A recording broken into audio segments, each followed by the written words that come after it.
Hello students, कैसे हो आप लोग। मैं उत्सव एक बार फिर से आपका स्वागत करता हूँ मोशन के इस लेक्चर में। तो पिछली कुछ क्लासेस में हमारी डिस्कशन कुछ इस प्रकार से बढ़ी थी कि शुरुआत में हम लोगों ने रेस्ट एंड मोशन पढ़ा था, फिर हम लोगों ने डिस्टेंस, डिस्प्लेसमेंट, स्पीड, वेलोसिटी, इन सब चीज़ों को डिस्क्राइब किया था। यूनिफॉर्म नॉन यूनिफॉर्म मोशन के बारे में बात करी थी। इस वाले लेक्चर में हम लोग बिल्कुल फोकस्ड होकर बात करने वाले हैं एसेलरेशन के ऊपर। ये लेक्चर पूरा का पूरा किसके ऊपर होने वाला है? एसेलरेशन के ऊपर। तो आइए चलते हैं बिना किसी टाइम को वेस्ट किए हुए डायरेक्ट अपने एसेलरेशन के कॉन्सेप्ट पे। ठीक है, पुराना आप रिवाइज कर चुके होगे, ऐसा मैं आपसे उम्मीद करता हूँ, और अगर नहीं करा होगा तो ज़रूर कर लेना। तो चलो एसेलरेशन के बारे में बात करते हैं। उससे पहले एक चीज़ मुझे एडमिट करना है कि पिछले लेक्चर में मेरे से एक कैलकुलेशन मिस्टेक हो गया था। वो ये था कि वेलोसिटी वाला जब वीडियो हम लोगों ने अपलोड करा था तो वो 55 माइनस 50 डिवाइड बाई 5, तो ये 5/5 होता, और इसको जब सॉल्व करोगे तो ये 1/60 आएगा। तो ये एक करेक्शन है, छोटा सा कैलकुलेशन एरर था। आई होप कि आप ये चीज़ करेक्ट कर लिए होगे, है ना। तो चलो अब चलते हैं एसेलरेशन के ऊपर। एसेलरेशन क्या कहते हैं? सबसे पहले अगर वेलोसिटी के बारे में बात करी थी हम लोगों ने, तो हम लोगों ने बोला था कि वेलोसिटी है change in displacement per unit time. ठीक है, उसी तरह से एसेलरेशन है change in velocity per unit time. ठीक है, तो rate of change of velocity, rate of change of velocity of moving body with time acceleration है। इसका मतलब क्या है? एसेलरेशन को हम लोग ए से रिप्रेजेंट करते हैं, और एसेलरेशन के बारे में अगर बात करनी है तो मैं बोलूंगा कि अगर कोई बॉडी मूव कर रही है, अगर कोई बॉडी मूव कर रही है, मोशन हो रहा है, कोई पार्टिकल, कोई ऑब्जेक्ट, कोई बॉडी मूव कर रही है, तो उसका जो रेट ऑफ चेंज है वेलोसिटी का, जहां पे रेट आएगा वहां समथिंग डिवाइड होगा। और रेट किसके रिस्पेक्ट में देख रहे हैं हम लोग? टाइम के रिस्पेक्ट में देख रहे हैं। तो ये चीज हम लोग ऐसे लिखेंगे कि acceleration is rate of change. और चेंज को हम लोग किससे दिखाते थे? पहले आराम से लिख लेते हैं कि change in velocity, change in velocity per unit time.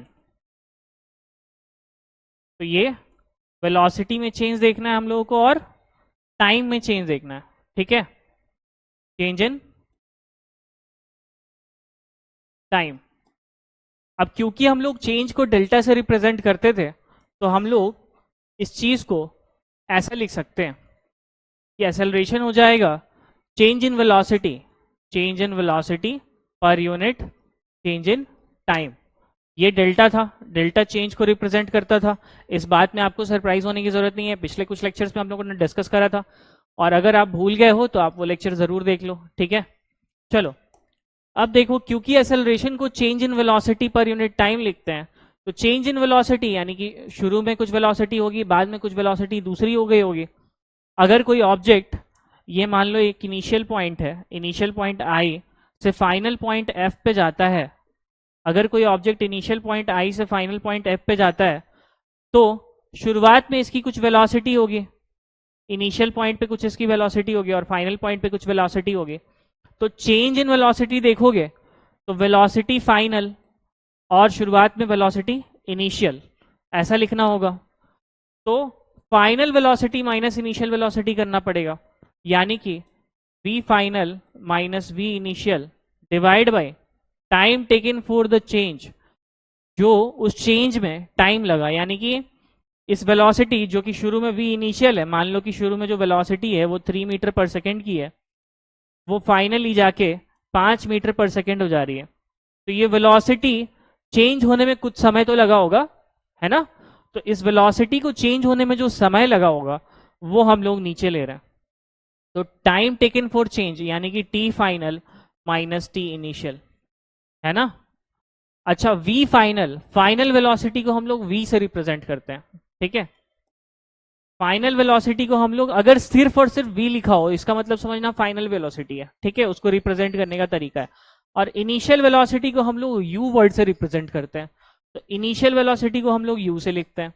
और t final minus t initial यानी कि चेंज इन टाइम। तो अगर तुम्हारा जो मोशन है उसको तुम t इज इक्वल टू 0 से स्टडी कर रहे हो, मान लो time t is equal to 0 पे, मतलब अभी टाइमर जस्ट स्टार्ट किया है, हम लोगों ने मोशन को जब ऑब्जर्व करना चालू किया तो हम लोगों ने टाइमर स्टार्ट किया है, और ये बाद में तुम्हारी जो वेलोसिटी है v is equal to 5 metre पर सेकेंड, ये 5 सेकेंड बाद ऐसा हो रहा है, मान लेते हैं ये t is equal to 5 second पे ऐसा हो रहा है, ठीक है। तो यहाँ पे जो चेंज लिखोगे वो 5 माइनस 0 का लिखोगे, है ना। तो यहाँ पे जो चेंज लिखोगे वो t माइनस 0 का लिखोगे, अगर मोशन हम लोगों का 0 सेकेंड से स्टार्ट हो रहा है, ठीक है। अगर हमारा जो मोशन है वो 0 सेकेंड से स्टार्ट नहीं होता, किससे स्टार्ट होता, मान लो कि मोशन हमारा 2 सेकेंड से स्टार्ट हो रहा है, तो यहाँ पे अगर मुझे एक्सेलरेशन निकालना हो तो change in velocity divide by change in time, तो चेंज इन वेलोसिटी की जगह v final minus v initial करेंगे, तो v फाइनल यहाँ पे कितना दिखेगा, v final minus v initial करके देखो जरा।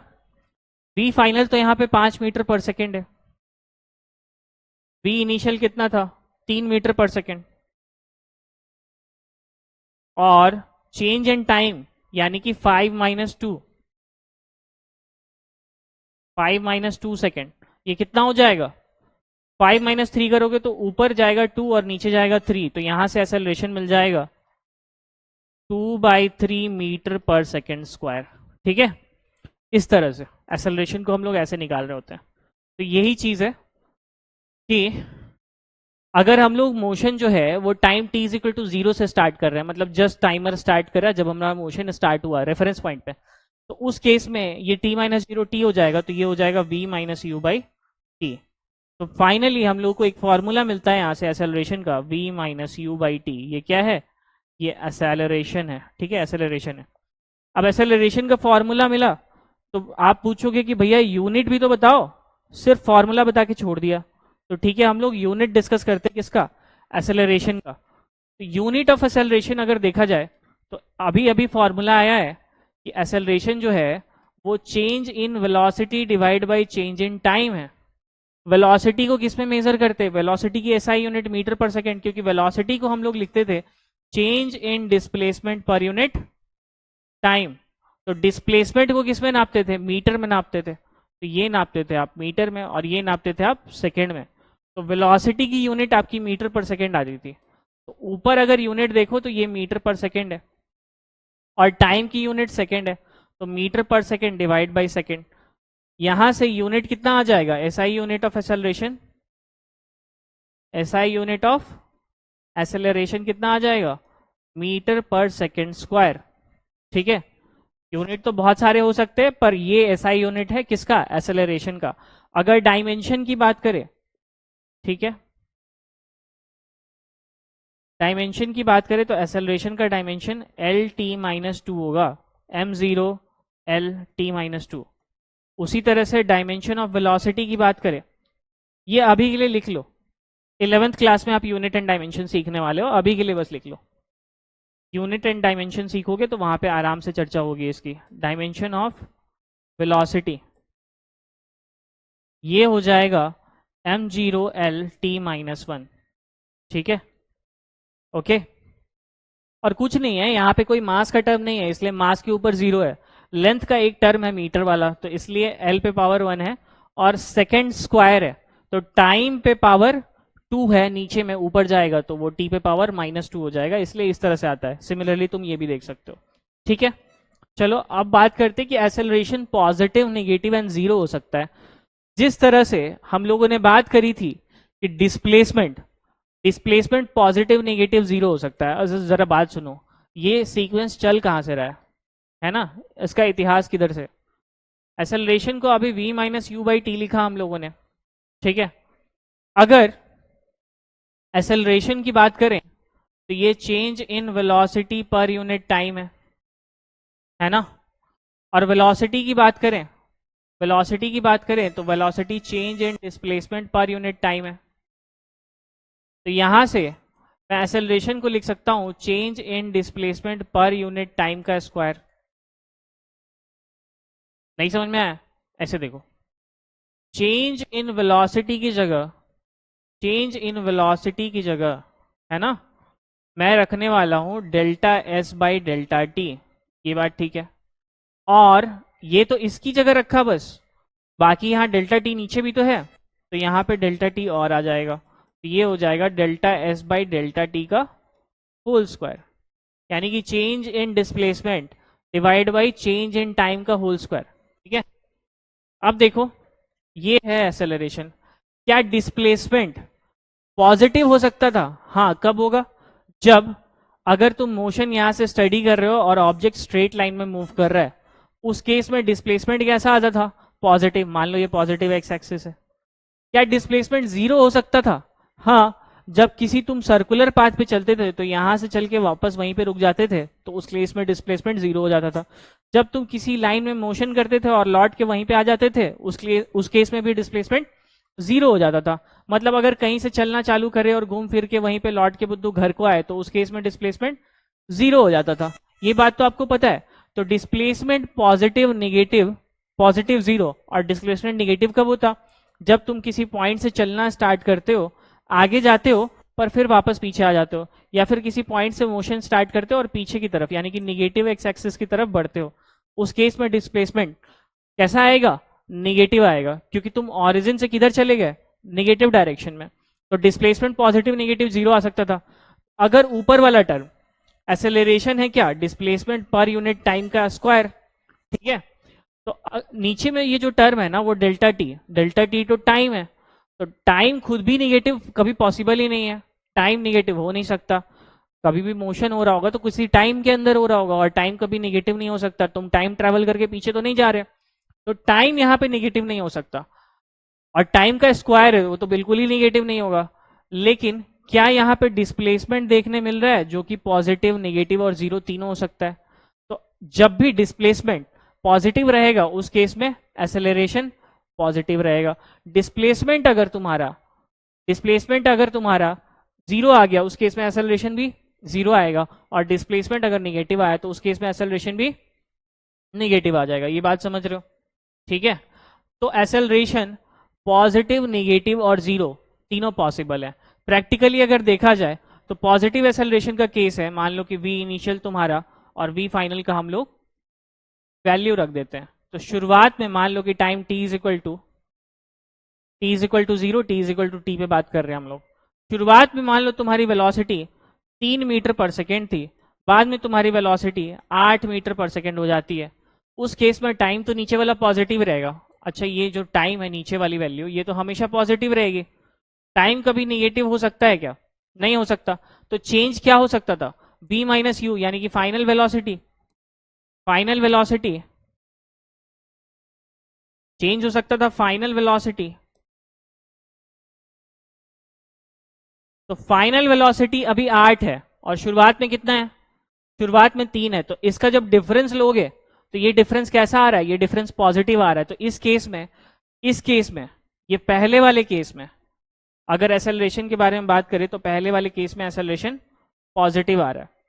अगर दूसरे वाले केस में बात करें कि तुम्हारा शुरुआत में इनिशियल वेलोसिटी मान लो 10 मीटर पर सेकेंड है, पर अभी तुमने ब्रेक लगा दिया, तुम्हारी गाड़ी रुक गई, तो मान लो तुम्हारी अभी के लिए वेलोसिटी 0 मीटर पर सेकेंड है।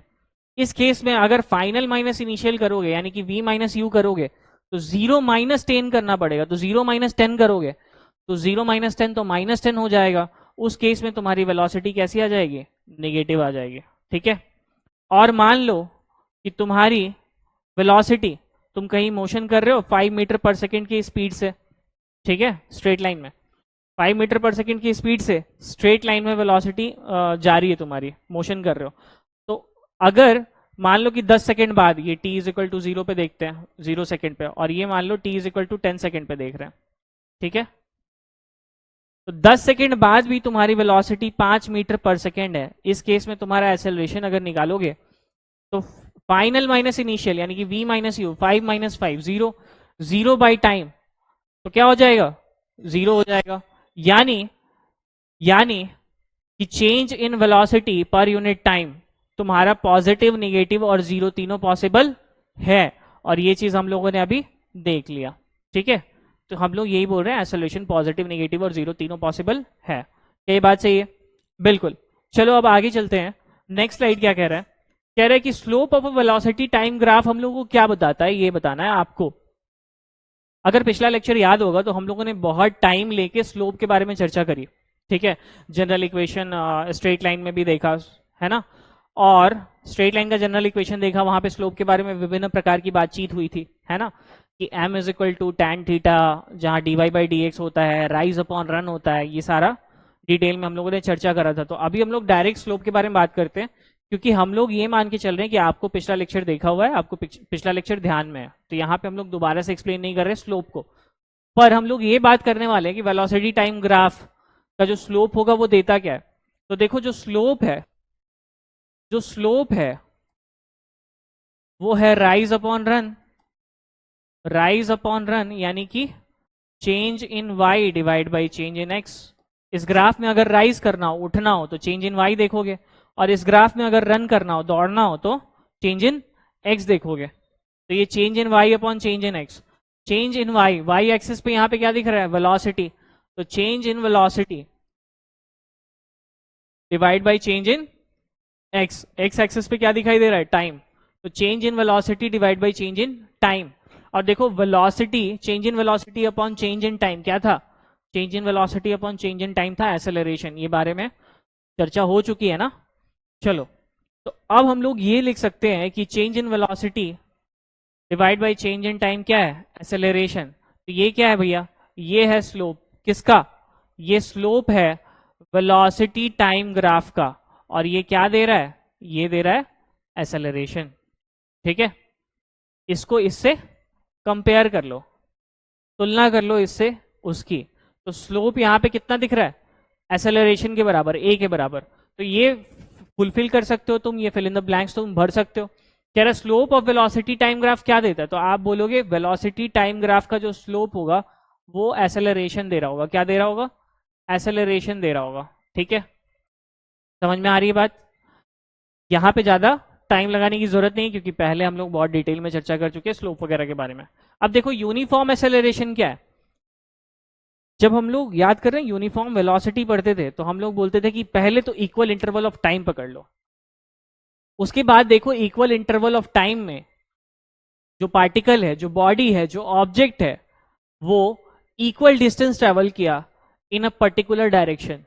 तो यहां पे अगर यूनिफॉर्म एक्सेलरेशन की बात करें तो हम लोग पहले इक्वल इंटरवल ऑफ टाइम पकड़ेंगे, और जो पार्टिकल है, जो ऑब्जेक्ट है, जो बॉडी है, उसके मोशन को देखेंगे कि क्या वो इक्वल इंटरवल ऑफ टाइम में इक्वल चेंज इन वेलोसिटी दिखा रहा है कि नहीं दिखा रहा। ठीक है, तो ये डेफिनेशन यूनिफॉर्म का ऐसा बनता है, इन अ पर्टिकुलर डायरेक्शन। याद रखना ये जो लास्ट में एक वर्ड है, इन अ पर्टिकुलर डायरेक्शन,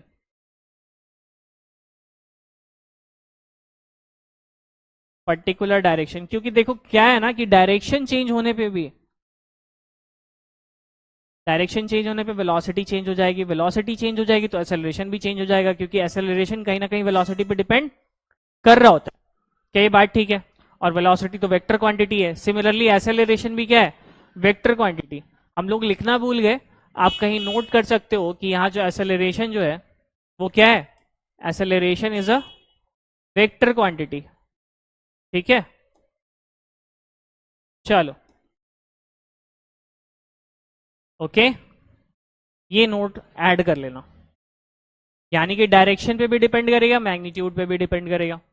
अब देखो equal change in velocity in equal interval of time को ये रिप्रेजेंट कर रहा है, ये जो लाइन है, ये पॉइंट ए से पॉइंट जी एक ऑब्जेक्ट है जो ट्रेवल कर रहा है, यहां पे तुमको टाइम दे रखा है।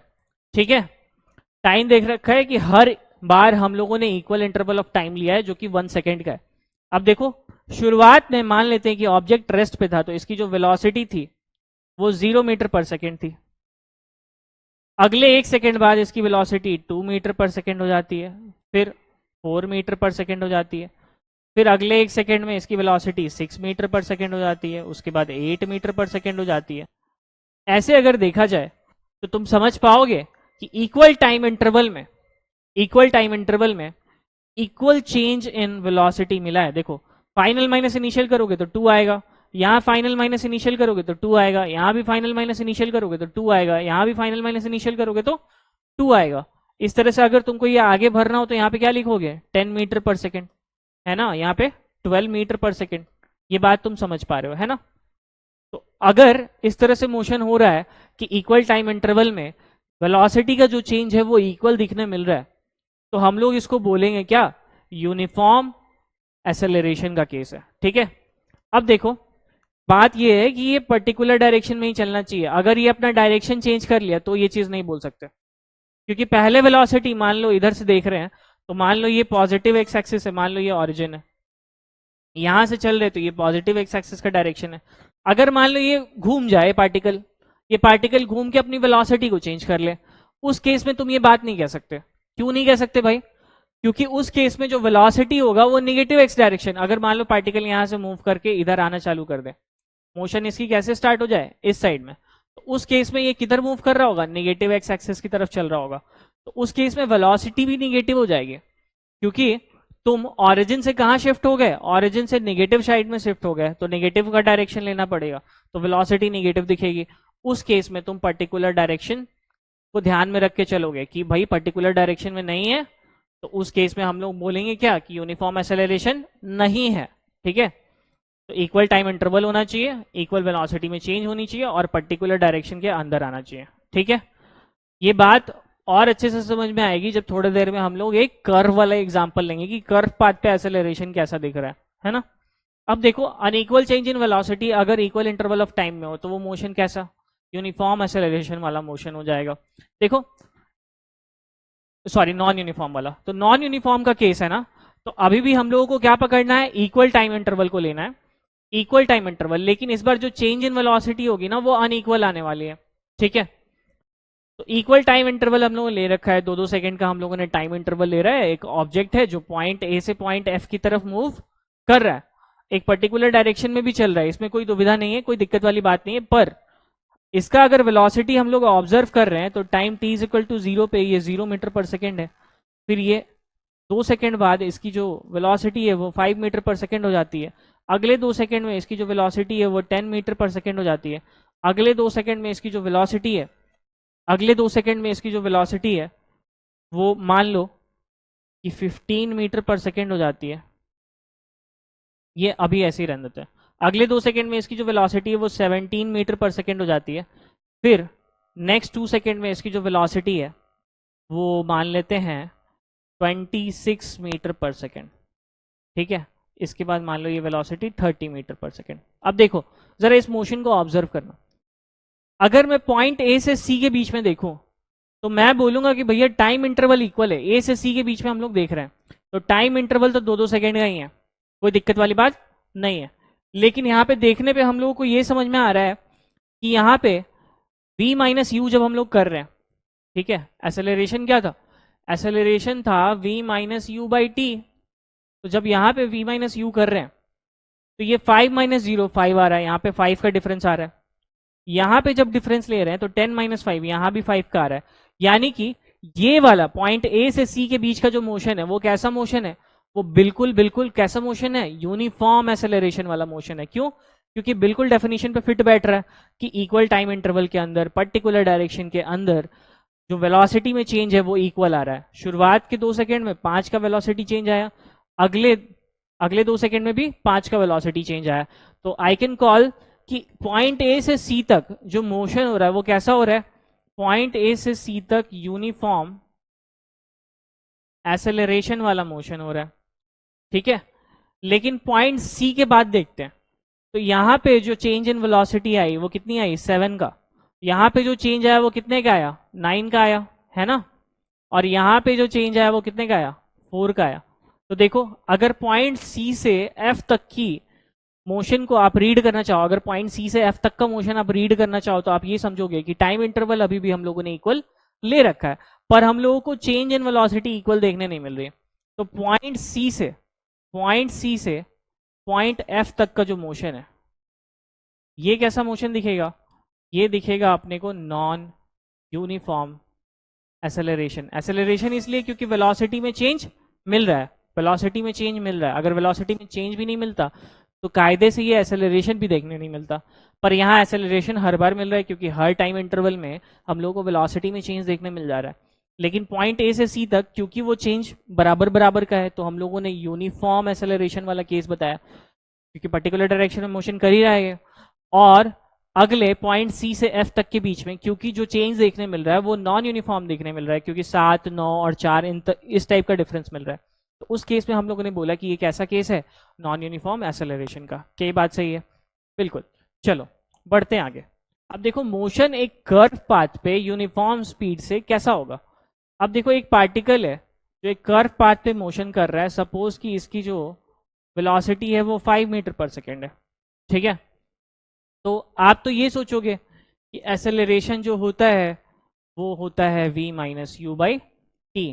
तो अगर ये पार्टिकल 5 मीटर पर सेकेंड पे यहाँ पे है, मान लो कि पॉइंट ए पे, तो ये पार्टिकल अगर पॉइंट बी पे पहुंच जाए और इसी वेलोसिटी से मूव करता रहे, अगेन 5 मीटर पर सेकेंड की वेलोसिटी से, स्पीड से, सॉरी स्पीड की बात करें वेलोसिटी की नहीं, तो 5 मीटर पर सेकेंड की स्पीड से यहाँ पे, और ये पार्टिकल कर्व पाथ पे, ये सर्कुलर ट्रैक है, मतलब सेमी सर्कुलर ट्रैक समझ लो, है ना। तो सेमी सर्कुलर ट्रैक पे पॉइंट ए पे 5 मीटर पर सेकेंड की स्पीड से मूव कर रहा है, पॉइंट बी पे जाने पे भी इसकी स्पीड 5 मीटर पर सेकेंड ही रहे, तो आप तो ये बोलोगे ना कैलकुलेट करते वक्त कि अच्छा acceleration v minus you by T, तो शुरुआत में 5 था, बाद में 5 था, मान लो ऐसा करने में t इज इक्वल टू, मान लेते हैं कि 10 सेकेंड में ये पॉइंट ए से बी पे जाता है, ठीक है। तो आप ऐसा करोगे कि शुरू में भी 5 था, बाद में भी 5 था, तो फाइनल माइनस इनिशियल यानी कि 5 माइनस 5 डिवाइड बाई टाइम यानी कि 10, यहां से आप बोलोगे कि एक्सेलरेशन कैसा आ गया, 0 आ गया। यही करोगे आप।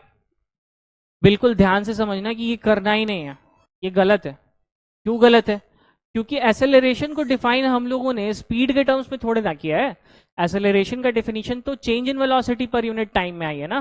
तो यहाँ पे हम लोग बोल रहे हैं कि यूनिफॉर्म स्पीड है, स्पीड यूनिफॉर्म है, ये बात सही है, पर वेलोसिटी, वेलोसिटी चेंज हो रही है। कैसे? क्योंकि देखो वेलोसिटी एक वेक्टर क्वांटिटी है। अगर बात करें हम लोग वेलोसिटी की, तो वेलोसिटी कैसा है, एक वेक्टर क्वांटिटी है। When velocity is a vector quantity, तो वेक्टर क्वांटिटी किस पे डिपेंड करता है, मैग्नीट्यूड पे डिपेंड करता है, बात ठीक है, और डायरेक्शन पे भी डिपेंड करता है ना, डायरेक्शन पे भी डिपेंड करता है। तो मैग्नीट्यूड एंड डायरेक्शन दोनों पे डिपेंड कर रहा है कौन, वेलोसिटी, क्योंकि वेलोसिटी है भैया एक वेक्टर क्वांटिटी। चलो ये बात समझ में आ रही है। अब देखो ठीक बात है कि यूनिफॉर्म स्पीड से मोशन कर रहा है, ठीक बात है कि इसकी जो स्पीड है वो चेंज नहीं हो रही है, तो यहां पे हम लोग ये समझ रहे हैं कि मैग्नीट्यूड तो चेंज नहीं हो रहा, पर देखो डायरेक्शन, मैग्नीट्यूड तो चेंज नहीं हो रहा, मैग्नीट्यूड तो चेंज नहीं हो रहा, पर डायरेक्शन चेंज हो रहा है। कैसे? देखो हम लोगों ने पहले बात करी थी कि अगर किसी भी पॉइंट पे, किसी भी कर्व पाथ पे हम लोग को वेलोसिटी का डायरेक्शन देखना हो, तो हम लोग वहां से टेंजेंट खींचते हैं। ये हम लोगों ने बहुत आराम से लास्ट क्लास में ही डिस्कस किया था। तो अगर इस पॉइंट पे हम लोग वेलोसिटी का डायरेक्शन देखें, तो यहाँ से हम लोग को एक टेंजेंट खींचने की जरूरत है। तो यहाँ से अगर तुम टेंजेंट खींचोगे तो ये टेंजेंट किधर दिखाई देगा, ऐसा। तो वेलोसिटी का डायरेक्शन यहाँ पे ऐसा है, और यहाँ पे वेलोसिटी का डायरेक्शन ऐसा है। अब तुम ही बताओ, अब तुम ही बताओ किसी भी एंगल से क्या ये वाली वेलोसिटी का डायरेक्शन और ये वाली वेलोसिटी का डायरेक्शन सेम है क्या? नहीं है। तो जब वेलोसिटी का डायरेक्शन चेंज हो रहा है, वेलोसिटी का डायरेक्शन चेंज हो रहा है,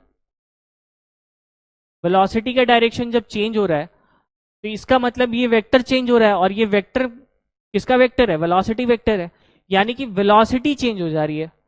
वेलोसिटी का अगर मैग्नीट्यूड सेम रख दिए पर डायरेक्शन चेंज कर दिए तो वेलोसिटी चेंज हो गई ना।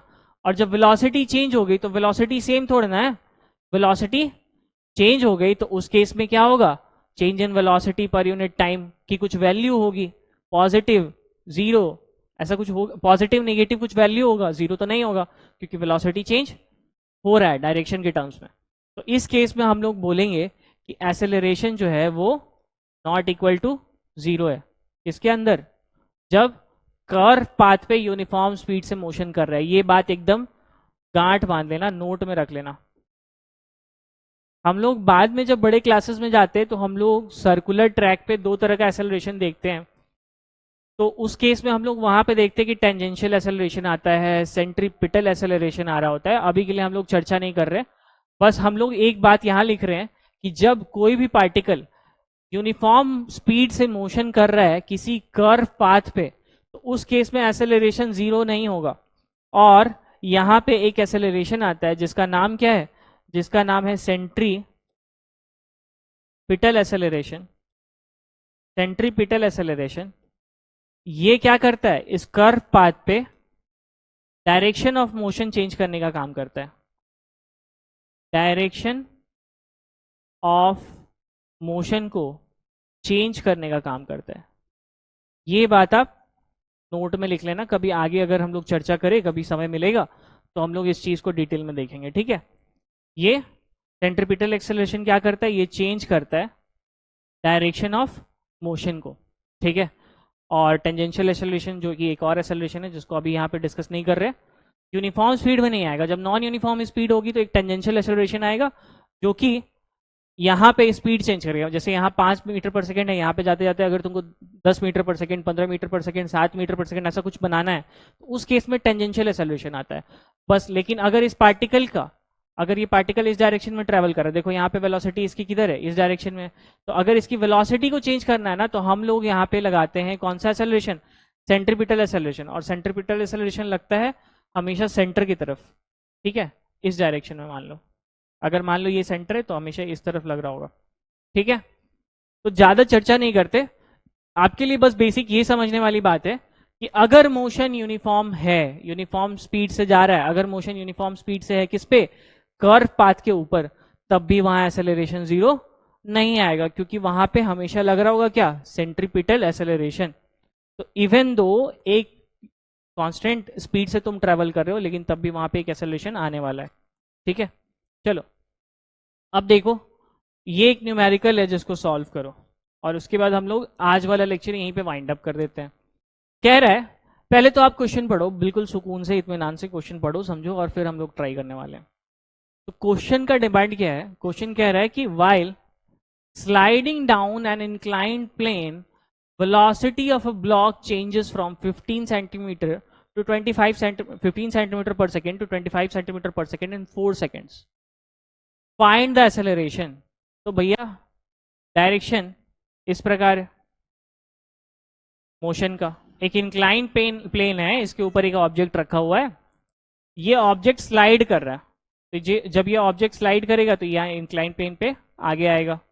तो यहाँ पे शुरुआत में मान लो ये इनिशियल पॉइंट है, इनिशियल को आई से रिप्रेजेंट कर दें क्या, इनिशियली इसका जो वेलोसिटी था, इनिशियल वेलोसिटी कितना था, u is equal to 15 centimetre पर सेकेंड, और इसकी जो फाइनल वेलोसिटी है v इज इक्वल टू कितनी, 25 मीटर पर सेकेंड, और टाइम दे रखा है अपने को, टाइम कितना दे रखा है, 4 सेकेंड। तो अपने से एक्सेलरेशन पूछ रहा है, बिल्कुल सिंपल है ना। देखो एक्सेलरेशन क्या है, एक्सेलरेशन होता है v minus you by T. तो एक इंक्लाइन प्लेन पे, मतलब एक प्लेन जो है वो इंक्लाइंड है, किसी एंगल पे खड़ा किया गया है, तो ये इंक्लाइन प्लेन है, उस पे एक जो ब्लॉक है वो स्लाइड कर रहा है, मतलब वो ब्लॉक पहले यहाँ था, इनिशियल पोजीशन उसकी यहाँ थी, वो फाइनल पोजीशन यहाँ पे आ गया, ठीक है। तो वहां पे चेंज इन वेलोसिटी देखने मिलती है, तो आपसे पूछ रहा है कि एक्सेलरेशन कितना है, तो final minus initial by time, तो फाइनल वेलोसिटी कितनी है, 25 मीटर पर सेकेंड, इनिशियल वेलोसिटी 15 मीटर पर सेकेंड, है ना। टाइम कितना है यहाँ पे, 4 सेकेंड का। अब देखो 25 माइनस 15 करोगे तो क्या आ जाएगा, 10 मीटर पर सेकेंड डिवाइड बाई 4 सेकेंड, ये हो जाएगा 2.5 मीटर पर सेकेंड स्क्वायर, ठीक है। मीटर नहीं होगा, सारा यूनिट्स यहाँ पे सेंटीमीटर में होने वाला है ना, क्वेश्चन में हम लोग को सेंटीमीटर दे रखा है, तो ये चेंज कर लो, 2.5 सेंटीमीटर पर सेकेंड स्क्वायर। तो फाइनल एक्सेलरेशन अपने को क्या मिल गया, 2.5 सेंटीमीटर पर सेकेंड स्क्वायर। ये चीज अपने को पूछ रहा था, ठीक है, इजी। तो अभी एक्सेलरेशन पे बस इतना ही, आगे और भी हम लोग चर्चा करने वाले हैं, न्यूटन्स इक्वेशन ऑफ मोशन जब हम लोग चर्चा करेंगे, ठीक है, जब इक्वेशन ऑफ मोशन हम लोग डिस्कस करने वाले हैं, उसके बाद हम लोग सारा न्यूमेरिकल लगा रहे होंगे बेसिकली, जहाँ पे velocity, initial velocity, final velocity, acceleration, displacement, time, इन सबको रिलेट करके हम लोग क्वेश्चंस को कर रहे होंगे। एवरेज स्पीड का कुछ क्वेश्चंस और कराना है, आगे देखा जाएगा उसको। तो अभी के लिए इस लेक्चर को वाइंड अप करते हैं। आई होप कि आपको मजा आया होगा इस लेक्चर में, मुझे तो बहुत मजा आया, कुछ छूट तो नहीं रहा है, नहीं, अभी के लिए इतना ही है। तो हम लोग चलने वाले हैं अभी के लिए, तब तक आप क्या करो, पिछला लेक्चर रिवाइज कर लो, ये वाला लेक्चर रिवाइज कर लो, इससे रिलेटेड कहीं भी क्वेश्चन दिख जाए फटाक से उठा के लगा लो, है ना। और चलो फिर मिलते हैं नेक्स्ट लेक्चर में, टिल देन आप प्रैक्टिस करते रहो, मजे करते रहो फिजिक्स के साथ, है ना। चलो।